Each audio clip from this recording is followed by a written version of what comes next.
সালামু আলাইকুম। হ্যালো বন্ধুরা, কেমন আছেন সবাই? আশা করি সবাই ভালো আছেন।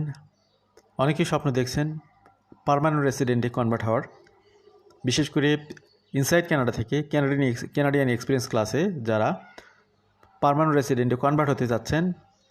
আগে স্কোরের রেঞ্জটা অনেক বেশি ছিল, যার কারণে অনেকেই স্বপ্ন পূরণ করতে পারতেছিলেন না।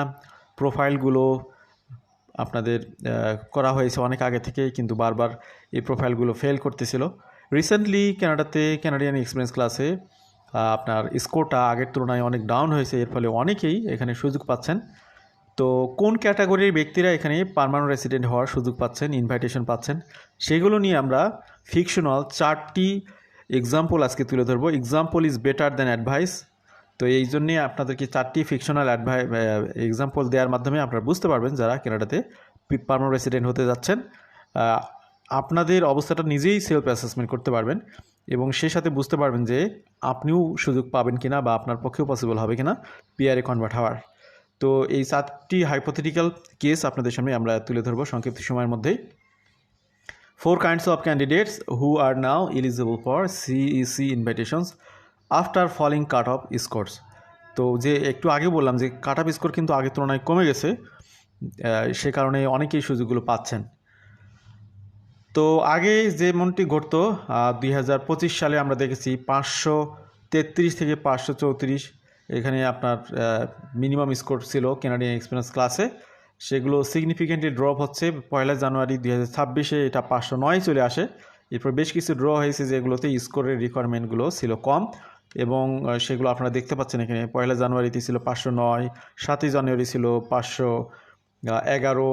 তো এখানে দেখুন 509 6,000 কি আইডি বা ইনভাইটেশন ইস্যু হয়েছে, 511-তে আপনার 8,000 ইনভাইটেশন ইস্যু হয়েছে। এরপরে আগেরগুলো যে আমরা যদি একটু দেখি 2025 সালে ডিসেম্বরে 515 ছিল, ডিসেম্বর 16 তারিখে ছিল সেটা, ডিসেম্বর 10 তারিখে ছিল 520, ডিসেম্বর 26 তারিখে ছিল 531। অর্থাৎ 25 সালে কিন্তু বেশি স্কোরের রিকোয়ারমেন্ট ছিল, 26 সালে এসে স্কোরের রিকোয়ারমেন্টটা অনেক কমে গেছে। তো এই অবস্থাতে কারা এখানে সুযোগ পাচ্ছে? কানাডাতে স্টুডেন্ট ভাই বোন যারা এখানে পরবর্তী সময়ে ওয়ার্ক এক্সপিরিয়েন্স গ্যাদার করেছেন, তাদেরই মূলত সিইসি ক্যাটাগরিতে অথবা ওয়ার্কার হিসেবে যারা কানাডাতে আছেন 1 বছর জব করেছেন, তারা মূলত সিইসি ক্যাটাগরিগুলিতে কোয়ালিফাই করে। তো এবার আমরা আসি candidates with lower language scores. Com language score নিয়েও একজন ব্যক্তি, তার একটা কেস আমরা দেখব। এখানে মিখেল নামে একজন ব্যক্তি, যার বয়স হলো 27 বছর। তিনি এখানে 3 বছরের জন্য কাজ করেছেন ওয়েব ডেভেলপার হিসেবে। তারপরে আমরা দেখি যে তার হচ্ছে 3 বছরের ব্যাচেলর ডিগ্রি আছে কম্পিউটার সায়েন্সের উপরে এবং 2 বছরের মাস্টার্স ডিগ্রি রয়েছে ওয়েব ডিজাইনের উপরে। সেই সাথে তিনি কানাডাতে জব করেছেন এবং তার এমপ্লয়ি স্পেসিফিক ওয়ার্ক পারমিট তিনি হোল্ড করতেছিলেন। তার ল্যাঙ্গুয়েজ টেস্টে স্কোর ছিল মাত্র CLB7, যে অর্থাৎ সবগুলো ব্যান্ডে 6 করে, এবং তিনি কিন্তু ফ্রেঞ্চ ল্যাঙ্গুয়েজে জানতেন না।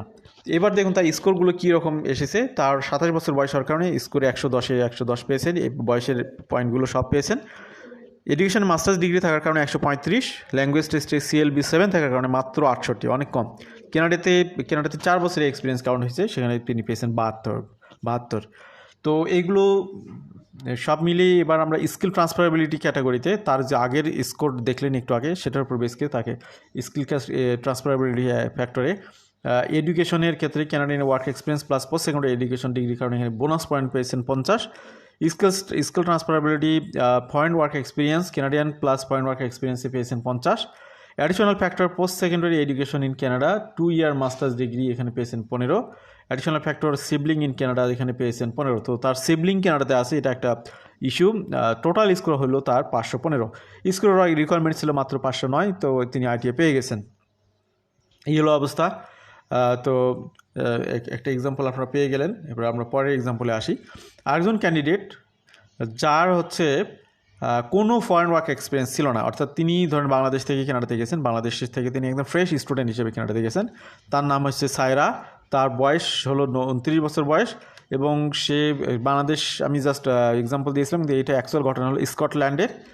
তো এখানে তিনি কি করলেন, তিনি 1 বছরের কলেজ সার্টিফিকেট তিনি পেয়েছেন তার দেশে। এরপরে তিনি কানাডাতে আসেন অ্যালবার্টা প্রভিন্সে। স্টাডি পারমিট নিয়ে আসেন, তারপর কমপ্লিট করেন 4 বছরের ব্যাচেলর ডিগ্রি। ব্যাচেলর ডিগ্রি শেষ করে তিনি পোস্ট গ্রাজুয়েশন ওয়ার্ক পারমিট পান এবং এখানে অ্যালবার্টাতে তিন বছর জব করেন। তারপরে যখন তার post graduation work permit validity শেষ হয়ে যায়, তিনি এমপ্লয়ার স্পেসিফিক ওয়ার্ক পারমিটের জন্য আবেদন করেন এবং এখানে 1 বছরের জন্য জব করেন। তার কিন্তু আগে নিজের দেশে কোনো এক্সপিরিয়েন্স ছিল না, স্কটল্যান্ডেও তার কোনো এক্সপিরিয়েন্স ছিল না। তো কানাডাতেই পড়াশোনা, কানাডাতেই এক্সপিরিয়েন্স, সেটা নিয়ে তিনি এখানে নেমেছেন। তার এজে 29 হওয়ার কারণে 110 পেয়েছেন, এডুকেশনে পেয়েছেন 128। তারপরে ল্যাঙ্গুয়েজ প্রফিসিয়েন্সিতে পেয়েছেন তিনি CLB 8 পেয়েছিলেন এবং ফ্রেঞ্চ ল্যাঙ্গুয়েজ ছিল তার NCLC-তে 5, এখানে 96 পেয়েছেন। কানাডার ওয়ার্ক এক্সপিরিয়েন্স 4 বছর, এখানে পেয়েছেন 72। এই হলো বিষয়। তার উপর বেস করে তিনি বোনাস স্কোর পেয়েছেন। দেখুন, স্কিল ট্রান্সফারেবিলিটি ক্যাটাগরিতে এডুকেশন সেক্টরে ল্যাঙ্গুয়েজ প্লাস পোস্ট সেকেন্ডারি, এখানে তিনি বোনাস পেয়েছেন 25।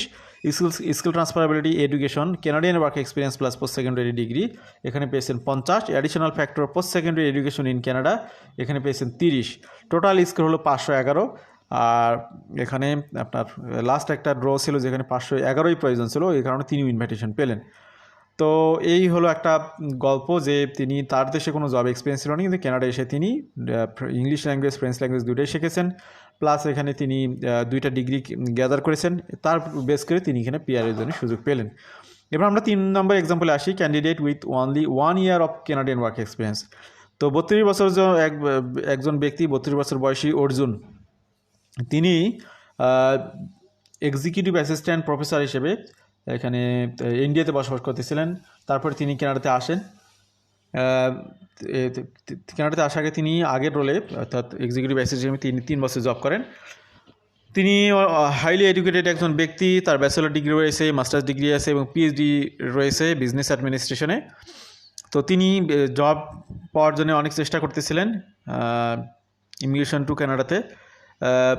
হি obtain a work permit through temporary foreign worker program, তিনি ওয়ার্ক পারমিট পান, build eligibility under the CEC।